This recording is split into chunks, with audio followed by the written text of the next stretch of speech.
What's up, everyone? This is the replay of my conversation with Michael Taggart and Stan Larimer from the BEOS project. It originally aired as part of the Endless Dappathon, so if you missed it, you're in luck. Now here we go.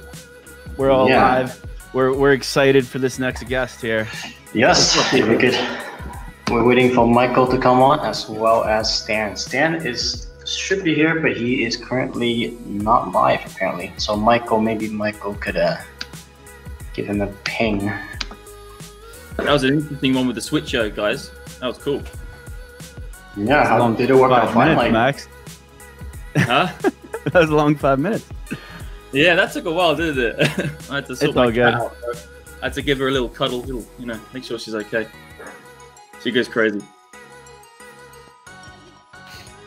You just have one cat? We can talk just cats. The one, dude. I think every single person in EOS has just got loads of cats, bro. It's a thing. I think it's tech in general. Have you guys heard about like the disease where like the virus, if you catch it, you're more like susceptible to, wanting to own a cat? What's up? Hey, Michael, what's up? I'm calling Stan, but it's just on a voicemail. So I just called him and texted him. He was aware of it, and so I'm sure he'll be on. He did say he had a church function, so maybe he got hung up there for a minute. You know how those things go. Yeah, he was sitting in the live stream, I saw, but he's not anymore. Yeah, he may have been monitoring it from the church activity. I'd say like a good Christian should. A good Christian should. I give him crap all the time. How you guys doing today? I just caught the end of this last one, which was kind of cool, just to get kind of a little bit up to speed on some exchanges. Yeah, I'm doing good. Max and Zach. I know Zach woke up really early today to do the event, so he's really excited. That's dedication, bro. Right. It is. I had to make sure we all tested and ready to go. It's because you made everyone nervous with your Brave browser breaking everything yesterday, so I had to make sure I tested this putting it out. Are you using Brave now, or are you on Chrome? I'm on Chrome, man. I'm waiting for the next generation of browsers. Yeah, well, let's speculate, people. What's going on with that? We'll talk about that later. But who's gonna take the lead with the questions? Are we just gonna wait for Stan, or? Michael's here, so I think we should just get started with Michael. I'll try to keep Yeah, I'm okay. I'm okay. Phoenix. Yeah, whatever. Okay, so BEOS, what is it, and why does it involve a boat? What's going on? Well, that's a big question. Just briefly, Stan and I have been out advocating for BitShares and graphene technology for 6 years. Long time. And so we've heard a lot of questions from across the table at boardrooms and different places and businesses, and got a lot of feedback from a lot of companies, businesses, investors, banks, you name it. I'm routinely on calls with some of the top banks in the world, once to twice a month, and discussing in particular blockchain technology and integration and that stuff. And the questions always come up to different things like governance of the chain, or block producers, who they are, things like that. When people build something on a protocol layer, they want to be assured that it's going to be there for their business. It's kind of hard to tell investors otherwise, and to explain that to them. That's a big reason. One of the other reasons is that a lot of people have been monitoring EOS. It's kind of hard to ignore coming out there and raising billions of dollars and really just coming in there. I mean, that was a knockout punch, just coming in, and it really got everybody's attention. But the problem is, people would say, well, is BitShares going to stay competitive? What's this mean for BitShares? And stuff like that. And that's a question that was almost constant. And regardless of the answer, regardless of the fact that I feel like BitShares is fine, will be fine, even if it maybe didn't have that side chain function that we're offering with BEOS, coming in there and giving that to the community. we don't want to assume it's going to be fine. So I would just rather, integrate some new features and do some stuff to help out the community, make it competitive, make sure that it's able to take advantage of all the cool stuff that, EOS is doing and adding. And that's really the main reason why we did all this in the first place. Cool. So now we know why you're doing it. So can you tell us what is it? Like, you say you're trying to add the nice features of EOS into BitShares, and you're doing this with the BEOS?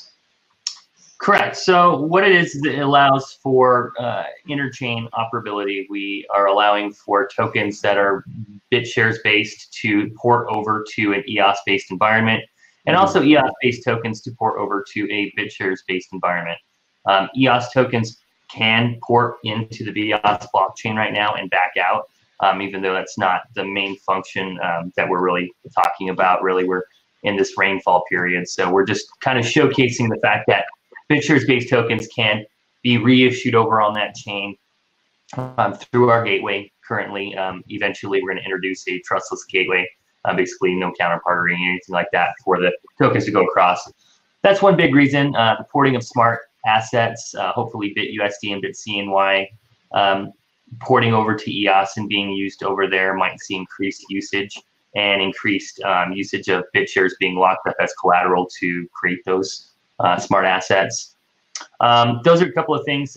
One of them, this is kind of an easy workaround.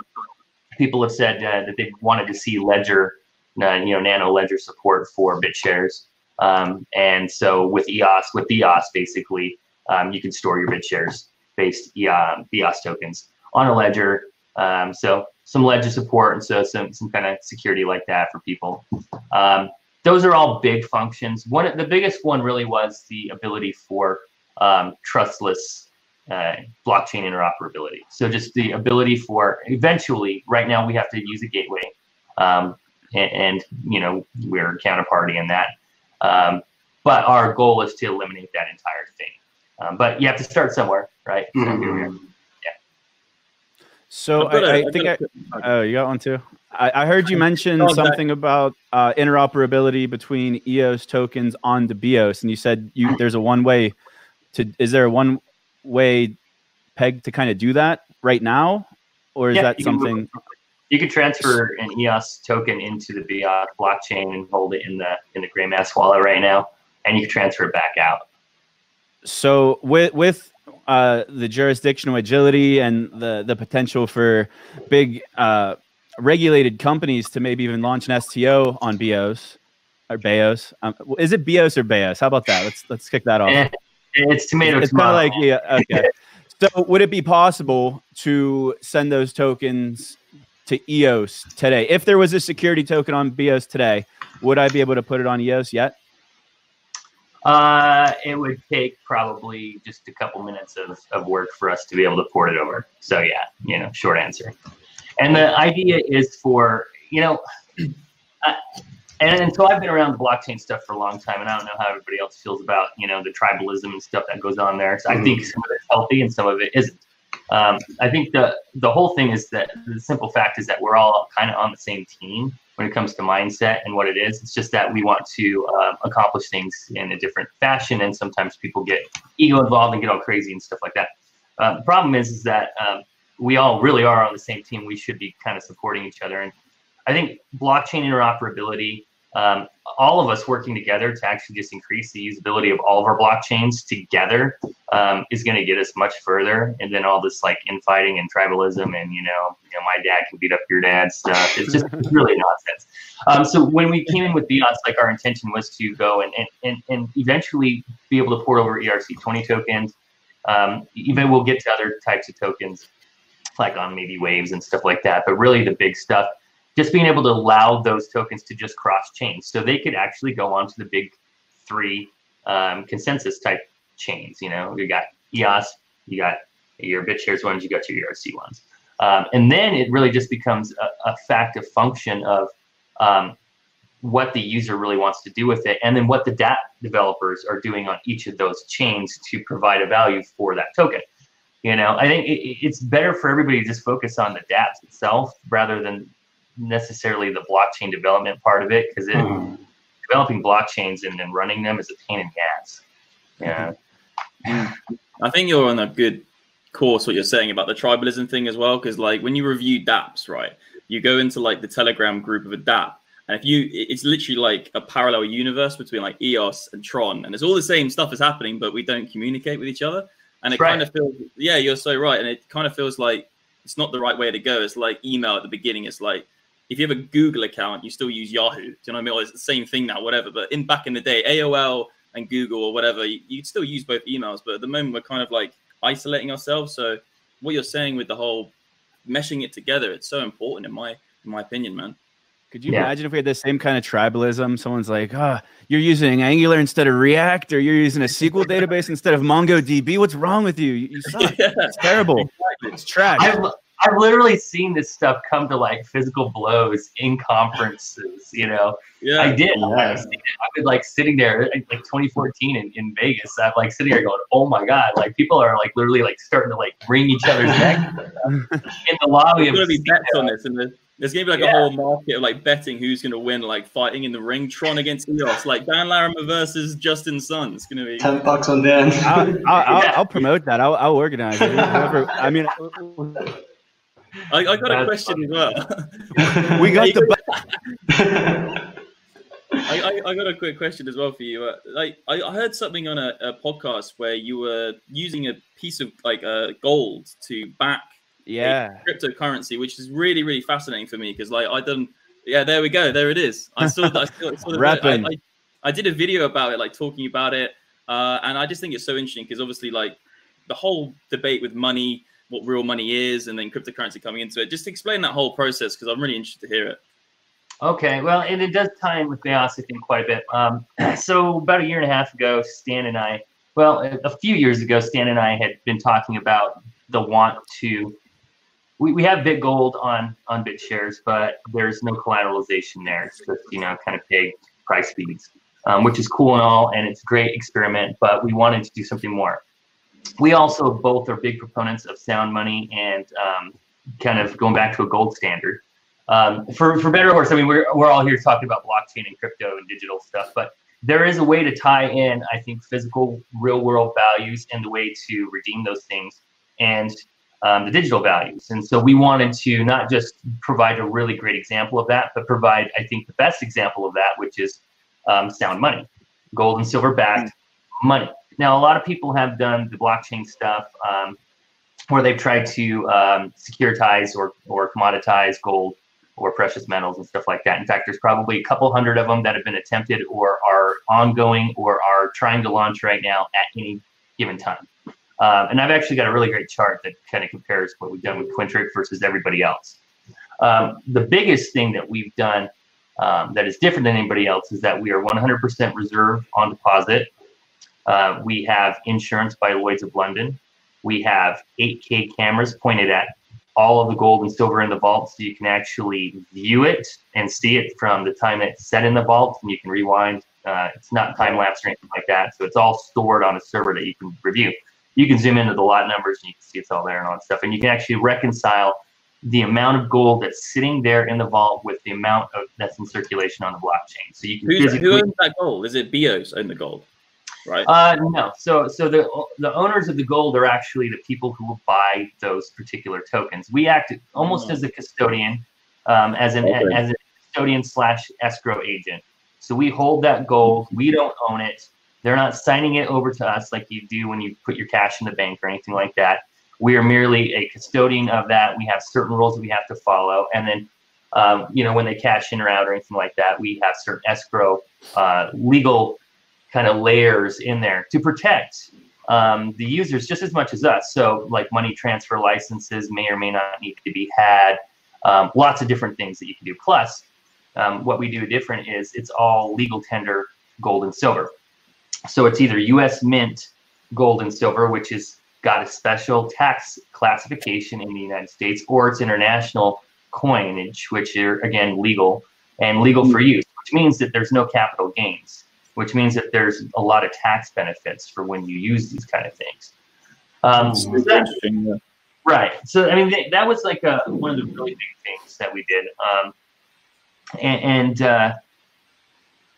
what we did with BEOS is we actually backed BEOS with a very, very small amount of Quint just to create an ultimate floor. There's an ultimate redemption value.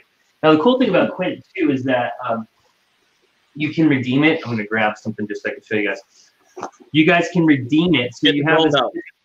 Yeah, you've got this digital gold in the. Where's the gold? Show me the gold. Yeah, he's got the Fort Knox gold. Here he comes, gold bars. Uh-oh, right? Well, hold on a minute. I might have to find my. Let's speculate. He's gonna pull out the B1 wallet, everybody. Yeah, hold on a second. He's gonna pull out a spoiler for B1 June. It's gonna be some amazing reactor blockchain crypto. It's gonna be kryptonite. Yeah, kryptonite for proof of work blockchains. This is a circle kind of deal, right? So you've got this digital token backed by gold and silver, international or domestic, legal tender. You can send it anywhere in the world in about a second. Super confirmed transactions, and then if you want that gold or silver, you just send it back to us at our vault. We own the vault, so it's not like you're contracting with the vault, so we can just seize the land or the vault from us or anything. You send it to the vault, and we will send you the gold and silver. So you actually can redeem that physically and have it in your hands. What we've also done is started creating these bills. These are actual bills made out of 24 karat gold. Whew. Okay. Wow. Imagine making it rain with those, Right. And this is about 25 units of Quint, which are about $1. Cool. So that's real money. You're holding real money. Real money. Yeah, it's not paper. It's real. Right. And you've got the other examples right here of, what's that? Monopoly money. Get rid of that. Right.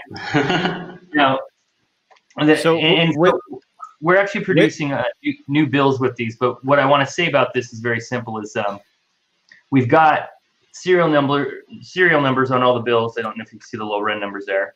Those go to a corresponding wallet address on the BitShares network with these tokens that are in there. And you can verify that those are in there. So you can accept the bill physically, right? Boom. Now you can take this bill and send it back to us, and we can either give you digital tokens and drop them in your account, or you can cash it out for fiat currencies, or you can cash it out for the gold and silver legal tender coinage, which we'll then send to you. So it puts the whole thing full circle.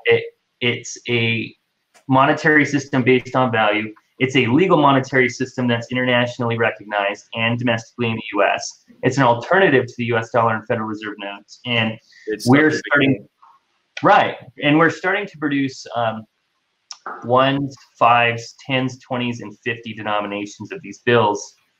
And our goal is essentially to release these bills in the state of Utah first as legal tender in the state of Utah. So they will be state of Utah legal tender specific.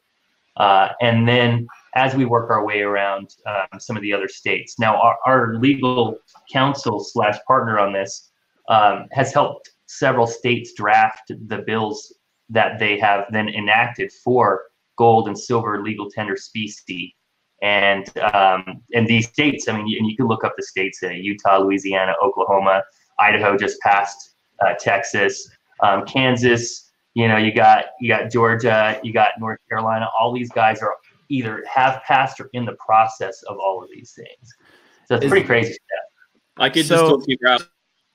Yeah, this is the first I've seen this money. I kind of want to know what the long-term plan is for it, because it seems to me like I guess having that hand-to-hand interaction makes sense, but it seems like it's moving backwards. So if you go to like a cashless society like China, for example, they use WeChat for everything. You tip a homeless person by scanning their QR code on their phone.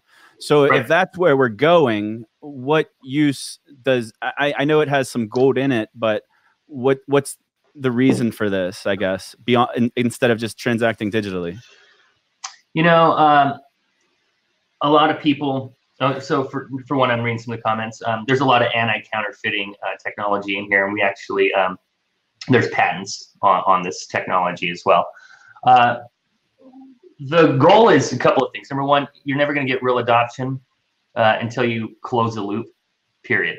And this is closing the loop, number one. Number two, people always do want to have some sort of physical certainty, no matter what, even if you go to a cashless society. And I would argue that a cashless, fully digital monetary society is a very dangerous one. You know, and I think that you deserve to have some privacy of transactions. And this would enable you to have a layer of that. You know, there's an ultimate redemption source at the end of the day. But as people continue to accept it, you don't have to necessarily go and redeem it for that underlying value. The new bills will actually have the entire amount of gold in the bill. This is kind of like a fractional type of bill where about $8 of gold is in the bill and about $32 is vaulted. And so you can send the bill in and you can redeem it. The other bills, new bills, will have the entire amount of gold in that bill. That doesn't do my company any good because I actually wouldn't make any money on the transactions, you know, with those. And we've actually debated that quite a bit. So it's actually a really great question that you asked there, is why would we want to do this? Because we're screwing ourselves out of transactional fees. If we can keep it digital, we're raking it in all day. But it comes down to people want these. And imagine going to your farmer's market and instead of using your shitty, you know, US dollars, you could use these. And having these specific to municipalities, having these specific to states, and stuff like that. Kind of the way it was meant to when not everybody here may be a U.S. citizen, but that's the way it was meant to be in the Constitution. So it's pretty interesting. Very cool. Yeah, so people are talking a little bit, and I think the other main argument people have is that, okay, you know, you're vaulting the stuff. How can I trust you? Well, you know, that's just one of those things, you know, track record and proof and whatnot. One of the reasons we put it in Utah is because Utah is a very good jurisdiction for gold and silver, I don't want to say anti-federalist, but they are, you know, they've been known to be kind of an anti-federalist type of state where they don't really let the federal government come in there and just tell them what to do. The state attorney general actually is a customer of the sister service of this, of what we set up there. So he actually has used the gold and silver service there and the credit card that you can swipe at the registers and stuff like that. So, I mean, he's familiar with all this stuff, and they've already vowed that if the gold confiscation were to happen again, like what happened previously with FDR, that they would be, you know, leading the charge on the fight. And so I think putting that gold there in that jurisdiction was probably the best idea outside of Wyoming, you know. Cool. So again, very cool. The gold question, like I know this also spoke about BEOS, but the gold thing got really interesting, and I didn't want to interrupt the conversation. We're porting the gold thing onto BEOS. Right. As it's on there, it will eventually port over to EOS. You know. Right. So we're gonna have gold on EOS. There's another project that's coming out that's also doing similar things, right? Yeah, Max. I don't know why you're muted again. What's our time limit on this? How much we got left? We're actually just on the time limit. So. Oh no. Yeah. But as always, Michael, you talked about these gold bills. Zach want to get his hands on it. Well, you know, there's a lot of ways to get those. If you guys want to contact me, you can, and I can tell you how to get a hold of the new run. I don't know if we have any of these left. Somebody just came in there and bought, I think, everything we made on our production run, which was like $1 million worth or something like that. Wow, that's crazy. They're beautiful. We did a deal with a company, and they I think they bought just all of them that we had, but we're porting it all over to BEOS. You know, BEOS has an inherent collateralization of a small amount of this just to have an ultimate floor price. It's one of the things that we did to kind of make some of the legal layers of the token distribution. Because when you distribute a token or anything of value, you are potentially putting people at risk for taxable events and all sorts of stuff. The IRS said that even if you don't claim a share drop or basically a fork coin, you could still be potentially liable for the monetary value of the taxation on it. So it's like when you share drop something on somebody, like you may be doing something that they may not. Yeah. Okay, well, I'm gonna have to wrap this up just to try to keep a decent schedule. But yeah, again, I think the topic is fascinating. He said he'll be on in a few minutes, but I'll let him know. Maybe we'll figure out something else, huh? Yeah, unfortunately. Yeah, so drop a link where people can find you. discuss the topic, drop your Telegram. So next we're gonna have Carlos come on. I'm not sure if you guys, Max, you're muted for some reason. I don't know why again. Yeah, you're muted. I can't hear it. I can't hear you. Yeah, I have no idea, man. I have no idea. And Zach, do you want to stay on for the next one, or you think you're gonna? Yeah, I could stay on for a little bit. Okay, cool. All right, thanks again, Michael. Thank you very much. Maybe if Stan ever comes back on, we'll just have him on just to say hello, because we promised people Stan and people want Stan. Yeah, everybody loved it.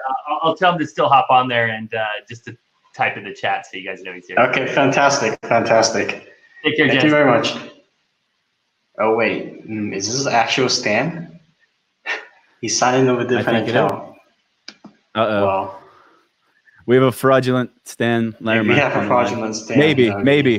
Maybe, yeah. Sign a transaction. You gotta with the BEOS wallet. Yes.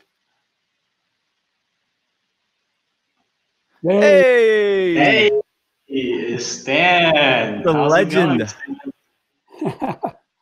We didn't get to talk about the cruise ships and the satellite plans with Michael. I want to hear about that. That's what has me excited is the timelines for the international jurisdictional agility aspect of BA. Yeah, happy to talk about that whenever you're ready. Yeah. So I guess maybe a little bit about the international or about the jurisdictional agility, and then the approach your block producers have taken to that to set up the nodes. I know you have one in space, and then you're planning to do some on international waters. And I think that's super interesting. And I'd love to hear about some of the use cases that you envision that there could be with this type of regulational certainty. Yeah, well, the whole idea is that every node knows where its GPS location is. So that's something new that we had to add. And then every node is, every smart contract that executes on the system needs to know and specify what GPS coordinates are acceptable or not acceptable for executing. So we could have the GPS coordinates that tell you that you got a node in Utah, and therefore all the legal tender laws and escrow laws that apply to the state of Utah would apply to anything that executes there. And so a lot of the Quintric traffic will be executing only on nodes in Utah, because that's where we have all the great legal tender laws that allow us to deploy gold-backed, silver-backed currencies and do them in a place where the transfers occur only in the state of Utah under those laws. So that's one simple example. And then, of course, the other examples are international waters and space, which are two places that are, kind of regulation-free. And therefore, we can run a whole bunch of different things that, who knows what people will do. But one certain example is cruise ships, when they sail out of port, turn on their casinos once they're in international waters and shut them down when they come into port again. Why do they do that? Well, it's because they're free to execute casino-type stuff when they're in international waters and not when they're not. So the same kind of thing will happen on our cruise ship that is currently, we've got one on a Radiance of the Seas, a Royal Caribbean ship right now, been carried aboard by Lana, who is sailing a 1 month cruise crossing from Australia the whole way to Vancouver, Canada. And while she's making that whole long trip, she's running a node for us and demonstrating, the capability to sign blocks when she's at sea. That bounces off of a medium Earth orbit satellite network that's up there servicing all Royal Caribbean ships. And we've demonstrated that we can indeed keep up with the blockchain. Keep in mind, this is a 5 second or a half a second blockchain. So it's really tooling along there, and it takes a lot to bounce off the satellite and back down in time to sign a block, but we did it. And so that's one thing. So when's the next set of satellites going into space? How many are up there now? And what's like a rough timeline of when they'll be functional on the BEOS mainnet? Well, or are they active now? Yeah, we've got two satellites that we can use.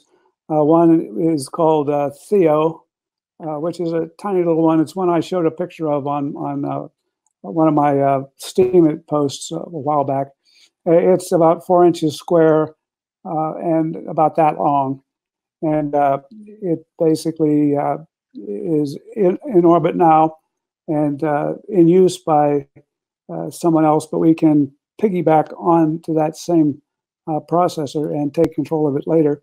There's another one called a presat, which is about the size of, well, it's that big of a CubeSat, and it's got a little more processing power on board. Neither one of those two satellites that we have access to right now is probably going to be powerful enough to run a full-up node because they don't have the amount of memory necessary to hold all the blockchain that is going to be produced. But they do have the ability to execute what we call enterprise node contents. Enterprise nodes are things that sit on top of the blockchain and do functions and issue commands to the blockchain. And we'll be using one of those nodes to hand out ramfall, for example. We've been doing rainfall. I think maybe Michael may have mentioned that. But that particular rainfall of BEOS tokens has been happening and will be happening till the 7th of July, I think is the last day there. But ramfall, the RAM tokens, continue to go on for a total of 80 weeks. So that'll go on for like a year and a half. And we'll be able to put out some other tokens that will be being distributed from space down to anybody who still keeps their stuff staked. And so that'll be something new we'll be announcing. What is it you get raining down on you from heaven like manna? That's awesome. So if I'm a smart contract developer and I want to develop a contract that only executes in a specific jurisdiction, how many nodes are there currently on BEOS? And whenever I select Utah, for example, if there's only one node in Utah, does that create an attack vector knowing that there's only this one node that could possibly run the transaction rather than being it randomly selected from the 21 actives, for example? Well, there are 21 active nodes on the system right now. We'll be putting those nodes, spreading them out further and further over the next month so that there will be nodes in a bunch of different jurisdictions. There'll be a node sitting up in the bunker in Canada. There'll be a node sitting in Ireland, and probably another node over on the Vancouver coast of Canada. What are their requirements to become a node? Are they all self-appointed, like on Warbly, for example, or is there an application process for someone like an EOS Canada or like a Cypherglass? If they wanted to run a node on BEOS, how would they do that? Well, they should contact us, and we're going to vet everybody who is wanting to be a node signer, just because this is to be an institutional grade blockchain, which means that we want to assure institutions who will ultimately run on this thing that they have good, solid, reliable, known nodes. So it'll be a little bit different philosophy than the idea of possibility of having unknown nodes or anonymous nodes. I don't think too many people get elected by being anonymous, but they may not use their real name, right? They have a reputation that they've developed on BitShares, and so BitShares seeks to maintain nodes that are independent of any type of external control. But when you get over onto the BEOS side, we're going to have nodes be actual registered companies, probably. Cool. So that doesn't mean that everybody is going to be a company, but a lot of the companies who are using the network will be providing the nodes. And then, of course, they'll get elected like anybody else. We do have sort of a bicameral type of an election system because we do have 2/7 of the tokens held by the BCLA, the BEOS Limited Cooperative Association, which is a nonprofit organization that is issuing these tokens out to everybody. So they'll get 2/7 of the vote, but everybody else will get 5/7 of the vote on it. So we'll have our thumb on the scale a little bit on who gets elected, but ultimately it'll be a function of people who hold the tokens that are raining down on everybody right now. Cool. Very cool. Do we have a message? We have time? Yes. So only about 5 minutes. Again, love Okay. the conversation. Man, I wish these could like run on a lot longer. I really do. But yeah, 5 minutes. Zach, maybe you want to wrap up. I don't see any questions from the chat. So I have questions. It's all right. Yeah. Let's talk about Ruon, because I think it's super interesting. It's one of the most fully fleshed out social media platforms based on the white paper.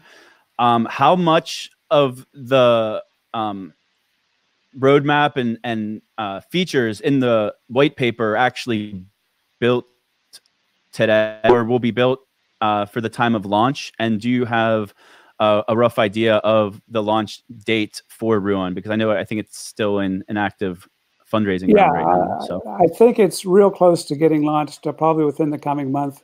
I expect it'll be launched out there.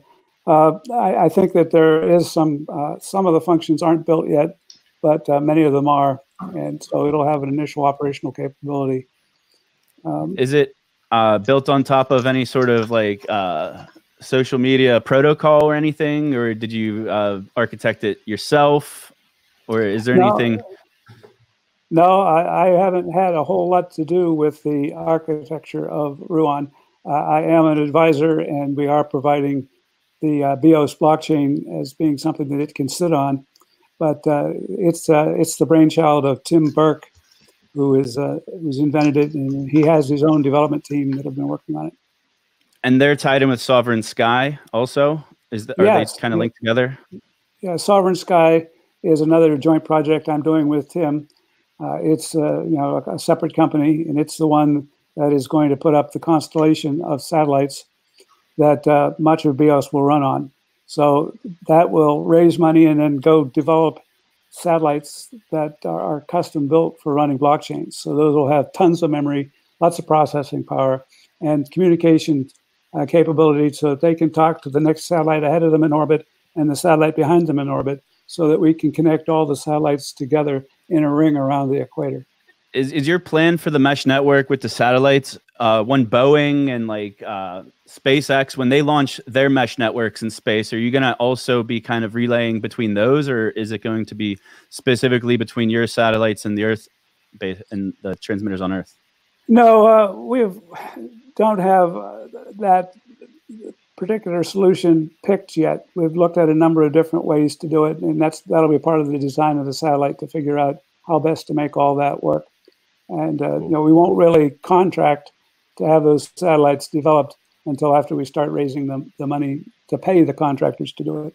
So you're going to be looking at probably an 18-month period of time before we're able to get those kind of satellites in space. But in the meantime, I think we'll get a chance to put ourselves onto the Mission Space project, which is, you can read about that at missionspace.one. They're putting up 4 mini Hubble telescopes that people from the ground will be able to command and look at anything in our solar system. I think that's super cool. So you basically pay in tokens to rent time on the telescope to look at whatever you want in the space. That's exactly right. And those are going to give amateur astronomers a whole new capability. Right now, amateur astronomers don't have any hope of getting any time on the Hubble Space Telescope, right? It's just too precious. But these will be targeted to set half of all the telescope time available to amateur astronomers. The other half will be sold off to people who want to use it for research purposes of different types. Awesome. Will you be in Washington, D.C. on June 1st, even though your affiliation has nothing to do with Block.One? Are you personally going to be there to get a picture with me? I hadn't thought about it, but theoretically I could, I suppose. Awesome. I don't think anyone's going to turn you away, so. Very cool, very cool. Thank you so much, Stan. Please drop a link where people can find you. I'm sure Zach has a lot more questions for you. Probably maybe, everything EOS is a great show. If you have some time, it's probably a good show to have a chat. So yeah, you're welcome, Stan. Message me sometime. We've talked in the past. We're real excited about tying BitShares onto the EOS network and making essentially BitShares become an effective sidechain of EOS, and making its tokens portable across EOS, and EOS tokens portable across where they can trade on BitShares. So that's also a part of this overall strategy. Excited to see it. Really, really, really excited about this project, Stan. Outstanding. Well, very good. I enjoyed talking to you guys. Thanks for having me here. Thanks for joining us. Yes, thank you for joining us. Ooh, wow. Okay, so Stan did show up, talk about a lot more stuff. The whole satellite stuff, I have no idea why is it not a bigger deal? Like, well, that's why I wanted to ask little talk about it. Mm-hmm. Yeah. But then there hasn't been a lack of talking about it from Blue Crypto. Go follow his channel. You'll hear all about the satellites. Well, he should like make some animations, and maybe that's what would get people wild up. Because I remember like Blockstream sent like a Bitcoin note, and that was like headline news across media. But it would run out of electricity so fast. That's the difference. Is you could run like you can look at EOS Authority to see how much actual electricity a node runs, because they did this like carbon trading thing where they basically negate all the carbon emissions from running a block producer node on the main net. So they actually have the exact number of electricity it uses. And using today's technology of battery power, you could run a full node, a full EOS node in outer space for several years off of a battery. Whereas if you wanted to do that with a Bitcoin node, I couldn't see how it would last even 1 year with the amount of electricity it would require, the size of the battery it would require. Like, that is true. That is true. Yeah, I mean, BEOS is such a, like the work that Stan's doing, putting nodes out in the ocean, international water, putting it out in space, making like he's got his hands in so many different projects. It's kind of crazy. I mean, it fits him perfectly. He's, I believe, a career like rocket engineer, and the guys that he's partnered with on some of those space projects are they also have their own. I'm not sure if it's NASA, but I think it's some other space companies that they all have that background. So. That's what I like to look at with these projects is like, is the team qualified, or do they have the proper background? And the answer to that's yes.